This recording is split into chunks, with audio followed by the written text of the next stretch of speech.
வணக்கம். இந்திய நேரப்படி காலை 6 மணி. ஜெம் தலைப்புச் செய்திகள். இஸ்ரேல் பிரதமர் நெதன்யாகுவுடன் பிரதமர் மோடி தொலைபேசியில் பேச்சு. பிணை கைதிகள் விடுதலை மற்றும் ஹமாஸ் அமைப்புடன் போர் நிறுத்தம் தொடர்பாக முக்கிய ஆலோசனை.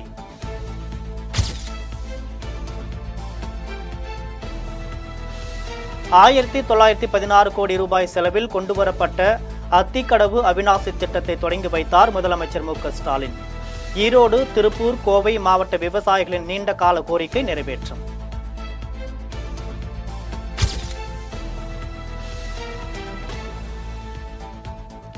IAS, IPS அதிகாரிகளுக்கு இடையேயான கிரிக்கெட் போட்டி தொடங்கி வைத்து விளையாடிய அமைச்சர் உதயநிதி ஸ்டாலின்.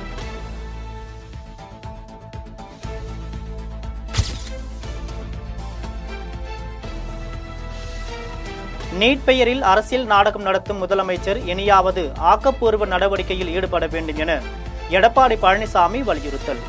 அமைச்சர் சொன்ன நீட் ரத்து ரகசியம் எப்போது வெளியில் வரும்? இன்னும் எத்தனை மாணவர்கள் உயிரிழப்பதை நாம் பார்க்க வேண்டும் என்றும் கேள்வி.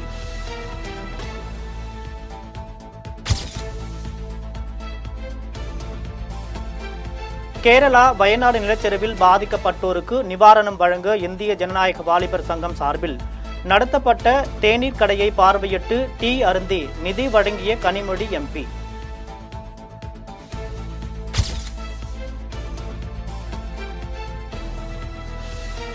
கர்நாடக காங்கிரஸ் அரசின் முதலமைச்சர் சித்தராமையா மீது வழக்கு பதிவு செய்ய ஆளுநர் தாவர்சந்த் கெலாட் அனுமதி. மைசூரு நகர்ப்புற மேம்பாட்டு ஆணைய நில ஒதுக்கீட்டில் முறைகேடு நடந்ததாக எழுந்த புகாரில் விசாரணைக்கு ஒப்புதல்.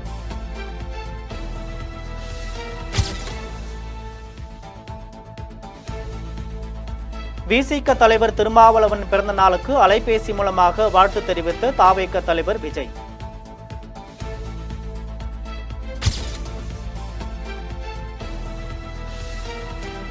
ஜவ்வாது மலையில் தனியார் பங்களிப்பின் மூலம் மாம்பழ தோட்டம் அமைக்கவும் சுற்றுலா பயணிகளை கவரும் புதிய திட்டங்களை கொண்டு வரவும் நடவடிக்கை எடுக்கப்படும் என்று சுற்றுலாத்துறை அமைச்சர் ராமச்சந்திரன் தகவல்.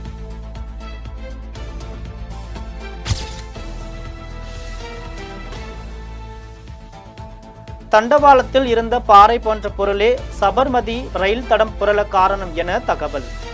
புலனாய்வு பிரிவினர் மற்றும் உத்தரப்பிரதேச போலீசார் தீவிர விசாரணை நடத்தி வருவதாக ரயில்வே அமைச்சர் அஸ்வினி வைஷ்ணவ் தகவல்.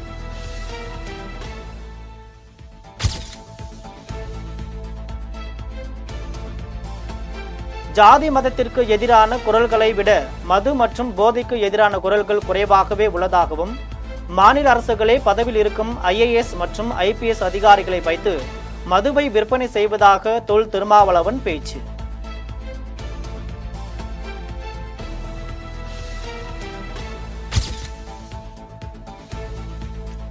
பல்வேறு அரசு ஒதுக்கீட்டுகளில் கட்டண சலுகையுடன் சேரும் மாணவ மாணவிகளிடம் முன்கூட்டியே கட்டண வசூலில் ஈடுபடக்கூடாது. மீறினால் பொறியியல் கல்லூரி நிர்வாகங்கள் மீது நடவடிக்கை எடுக்கப்படும் என தமிழக அரசு எச்சரிக்கை.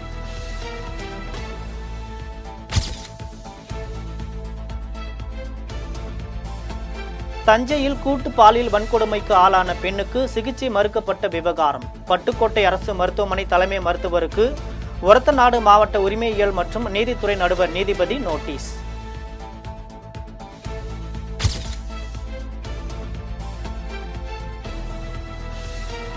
தமிழகத்தின் பல்வேறு பகுதிகளில் அரசு மருத்துவமனைகளில் மருத்துவர்கள் பணி புறக்கணிப்பு போராட்டம். கொல்கத்தா பெண் மருத்துவர் மரணத்திற்கு நீதி கேட்டும் தங்களுக்கு பாதுகாப்பு கோரியும் முழக்கம்.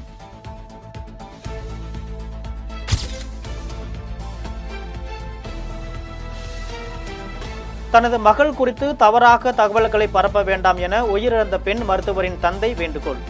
பெற்ற மகளை இழந்த தமக்கு கோடிக்கணக்கான மகள்கள் கிடைத்திருப்பதாக நெகிழ்ச்சி.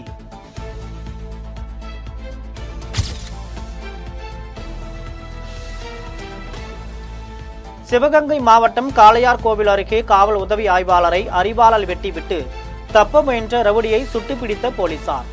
காயமடைந்த SI மற்றும் ரவுடி சிவகங்கை அரசு மருத்துவக் கல்லூரி மருத்துவமனையில் அனுமதி.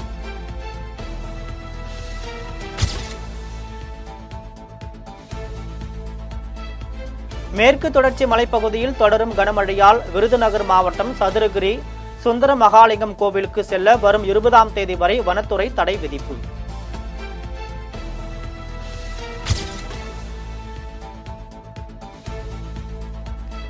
நாடு முழுவதும் உயர்கல்வி நிறுவனங்களில் வரும் 29ஆம் தேதி தேசிய விளையாட்டு தினத்தை விமர்சையாக கொண்டாட மத்திய அரசு உத்தரவு.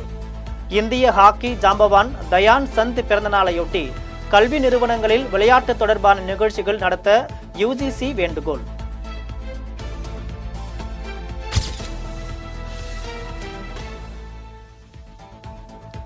மும்பையின் அடல் சேது பாலத்திலிருந்து கீழே குதித்து தற்கொலைக்கு முயன்ற 56 வயது பெண். கார் ஓட்டுநரும் காவலர்களும் துரிதமாக செயல்பட்டு பெண்ணை மீட்டனர்.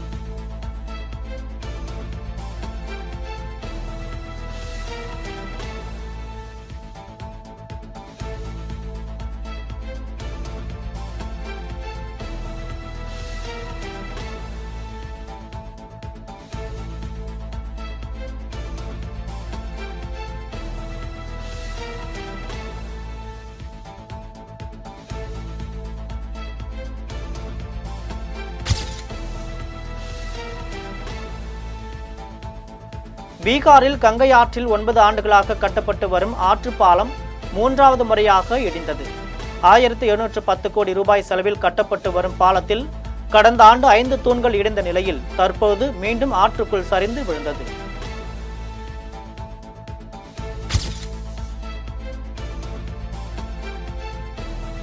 ஸ்வீடனில் குரங்கம்மை பாதிப்பு கண்டறியப்பட்டதை அடுத்து உலக சுகாதார அமைப்பு எச்சரிக்கை.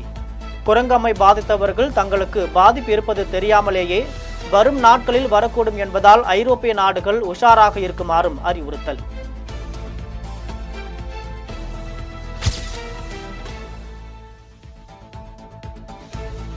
கனடாவில் பூமிக்கு அடியில் புதைக்கப்பட்டிருந்த ராட்சத தண்ணீர் குழாய் உடைந்து விபத்து.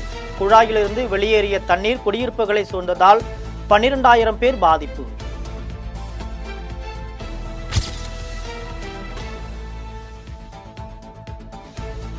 கன்னியாகுமரி, திருநெல்வேலி, தென்காசி ஆகிய மாவட்டங்களில் இன்று ஓரிரு இடங்களில் மிக கனமழை பெய்யக்கூடும். சென்னை வானிலை மையம் தகவல்.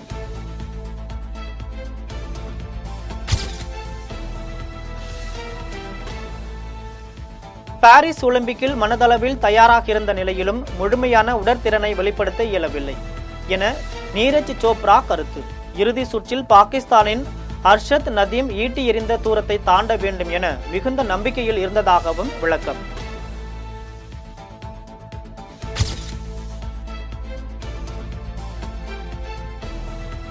நாடு திரும்பிய மல்யுத்த வீராங்கனை வினேஷ் போகத்திற்கு டெல்லி விமான நிலையத்தில் உற்சாக வரவேற்பு. பாரிஸ் ஒலிம்பிக்கில் பதக்கம் வெல்லாமல் போனாலும் ஒட்டுமொத்த இந்தியர்களின் மனங்களை வென்ற வினேஷ் போகத். நாடு திரும்பியவருக்கு மக்கள் அளித்த ஆதரவை கண்டு கண் கலங்கிய வினேஷ் போகத்.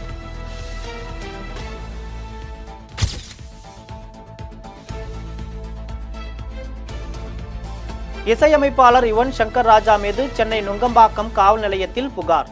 வாடகை பாக்கி 20 லட்சம் கொடுக்காமல் இரவோடு இரவாக வீட்டை காலி செய்ய முயற்சிப்பதாக உரிமையாளர் சார்பில் புகார்.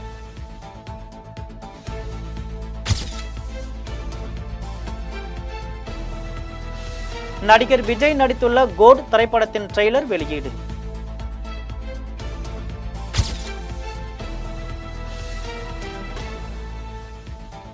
கோட் திரைப்படம் 6000 திரையரங்குகளில் வெளியாக வாய்ப்பு உள்ளது. இது நிச்சயம் பெரிய சாதனையாக இருக்கக்கூடும். தயாரிப்பாளர் அர்ச்சனா கல்பாத்தி பேச்சு.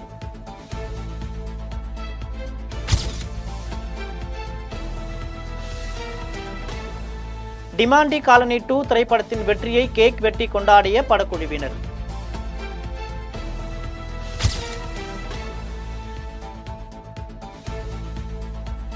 பிரபல பின்னணி பாடகி பி சுசீலா சென்னை ஆழ்வார்பேட்டை காவேரி மருத்துவமனையில் அனுமதி. வயது முதிர்வு மற்றும் சிறுநீரக கோளாறு காரணமாக மருத்துவமனையில் அனுமதிக்கப்பட்டுள்ளதாக தகவல்.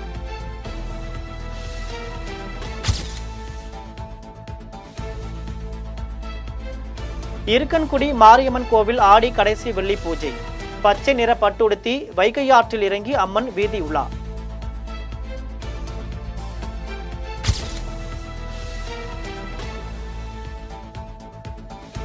ஆவணி மாத பூஜைக்காக சபரிமலை ஐயப்பன் கோவில் நடை திறக்கப்பட்டது.